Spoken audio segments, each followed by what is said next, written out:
안녕하세요. 최구의 여행 서승우입니다. 온 산을 뒤덮고 있는 연두빛 나뭇잎들이 점점 더 짙어져 가고 있는 실록의 계절에 푸르른 하늘처럼 새로운 희망을 꿈꾸며 최구의 여행 시작하겠습니다. 오늘 여러분들에게 소개해 드릴 책은 한나 아렌트의 예루살렘의 아이히만입니다.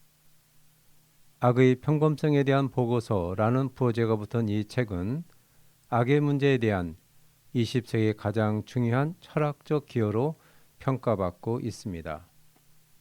이 책의 저자인 한나 아렌트는 1906년 독일 하노버에서 태어났으며 마르부르크 대학에서 불트만과 하이데거에게 신학과 철학을 배우고 하이델베르크 대학에서 야스퍼스의 지도로 철학 박사 학위를 받게 됩니다.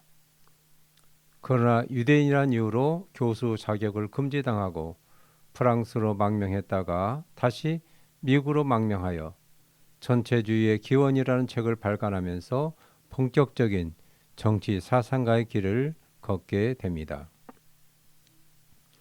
그 후 여러 저서를 발간하고 미국 대학에서 교수로 활동하던 즈음에 유대인 학살의 책임을 맡아 활동하던 아돌프 아이히만이 1960년 5월 아르헨티나의 부에노스아이레스 인근에서 이스라엘 비밀 경찰에 체포되어 예루살렘으로 이송돼 특별 법정에서 재판을 받게 되는데, 아이히만의 재판 소식을 들은 한나 아렌트는 예정됐던 대학 강의를 모두 취소하고 잡지 뉴요커의 재정 지원을 받아 특파원 자격으로 예루살렘에 가서 재판을 참관하고 보고서 형식의 예루살렘의 아이히만을 잡지 뉴요커에 5회에 걸쳐 연재하게 되고, 그 보고서가 수정 보완되어 책으로 탄생하게 된 것입니다. 그럼 이 책의 내용을 살펴보도록 할까요? 아이히만은 다른 나치 전범들처럼 대량 살인의 죄로 기소당했다. 이스라엘 검찰은 다소 정치적인 목적을 띠고 아이히만을 기소했는데, 그들은 그를 성경에서 등장하는 유대인이 당한 여러 순환이나 박해와 같은 민족의 순환을 갖고 온 운명의 사자이자 동시에 전무후무한 사악한 인간으로 포장했다. 그러나 아이히만은 지극히 정상적인 정신 상태를 갖고 있었다. 이것이 사람들이 가진 가장 큰 의문이라고 할 수 있다. 그는 계속해서 자신의 무죄를 주장했고 그 자신은 신의 벌을 받을 수는 있으나 죄를 지은 것은 아니라고 설명했다. 이 당시 재판 과정에서 아이히만이 이렇게 말하고 있습니다. 나는 나치 독일의 군인 공무원이었습니다. 행정직을 맡았고 유대인을 수송하는 역할을 수행했을 뿐 상부에서 시킨 일을 했을 뿐입니다. 그것이 나치 독일 우리나라에서는 합법이었습니다. 내가 만약 유대인 소송을 게을리하는 것은 주어진 임무를 저버리는 일입니다. 그것은 불법이고 죄입니다. 아이히만은 상부에서 내려온 명령대로 수행했을 뿐이지 자신은 유대인을 죽인 적이 없다고 말하고 있습니다. 이러한 아이히만에 대해 한나 아렌트는 그는 파괴적 이념과 반인간적 정치에 물든 악마적 인간이 아니라 다만 선과 악을 구분할 줄 모르며 관료제적 타성과 인습적 관례에 따른 명령 수행자 내지 거대한 기계의 한 톱니바퀴에 불과했다고 말하고 있습니다. 책의 내용을 더 살펴보겠습니다. 아르헨티나나 예루살렘에서 회고록을 쓸 때나 검찰에게 또는 법정에서 말할 때 그의 말은 언제나 동일했고 똑같은 단어로 표현되었다.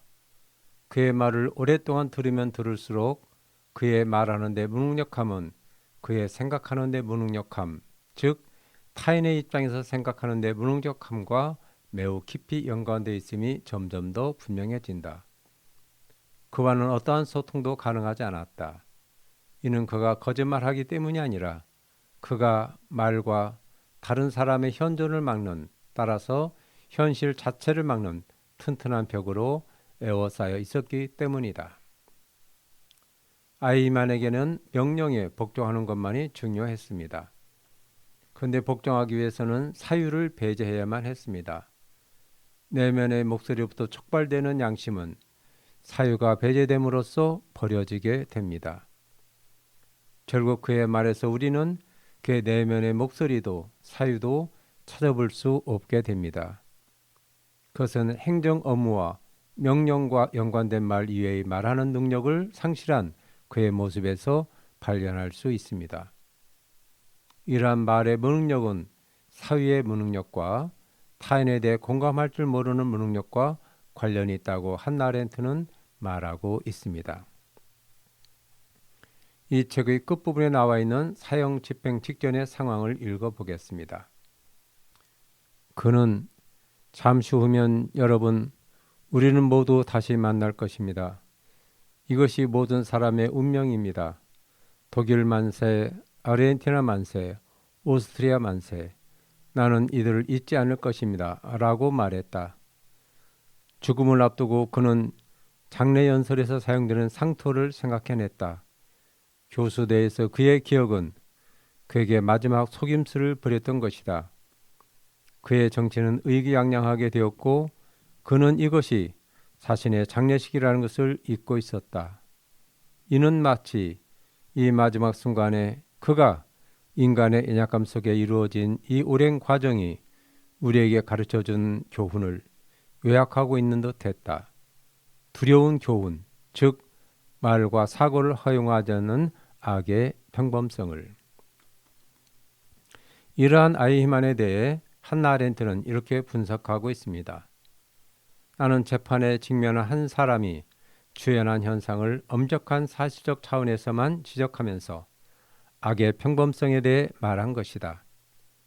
아이히만은 개인적인 발전을 도모하는 데 각별히 근면한 것을 제외하고는 그는 어떠한 동기도 갖고 있지 않았다. 그리고 이러한 근면성 자체는 결코 범죄적인 것이 아니다. 이 문제를 흔히 하는 말로 하면 그는 단지 자기가 무엇을 하고 있는지 결코 깨닫지 못한 것이다. 그는 어리석지 않았다. 그로 하여금 그 시대의 엄청난 범죄들 가운데 한 사람이 되게 한 것은 결코 어리석음과 동일한 것이 아닌 순전한 무사히였다. 라고 말하며 아이히만이 자신의 무죄를 주장할 수 있는 것은 사유의 부재에서 오는 것이라고 분석하고 자신과의 대화인 사유가 없는 인간은 오직 명령에 의해서 어떤 일이라도 할 수 있다고 주장하고 있습니다. 한나 아렌트는 유대인 학살을 인류에 대한 학살로 넓게 해석하고 유대인들은 피해자이고 나치 독일은 가해자라는 기존의 틀을 벗어나 전체주의는 사유하지 않는 보통의 인간들을 악인으로 만들 수 있음을 경고하고 있습니다. 정화일 교수는 이 책에 실려있는 악의 평범성과 타자 중심적 윤리라는 평론에서 아렌트가 주장한 것처럼 우리 모두 안에 아이히만이 존재하고 있는 것이다.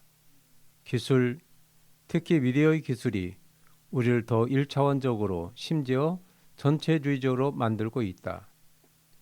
미디어가 메시지가 되어감에 따라 미디어는 우리를 더욱더 평범하게 획일적으로 그리고 생각 없이 만든다 라고 말하며 미디어 기술의 발달로 인해 미디어의 메시지에 종속되어 점점 더 획일화되어가는 우리 사회의 한 단면을 예리하게 지적하고 있습니다.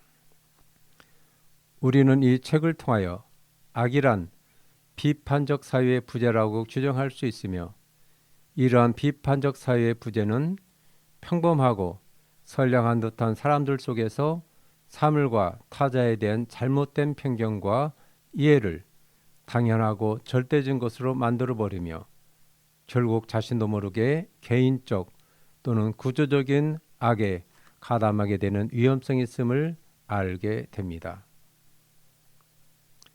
이러한 악의 평범성의 함정에 빠지지 않기 위해 늘 깨어서 일상의 삶에 질문을 던지며 비판적 성찰을 통하여 나와 타자와 세계에 대한 새로운 의미를 찾아 나서는 책으로 여행 떠나시기 바랍니다.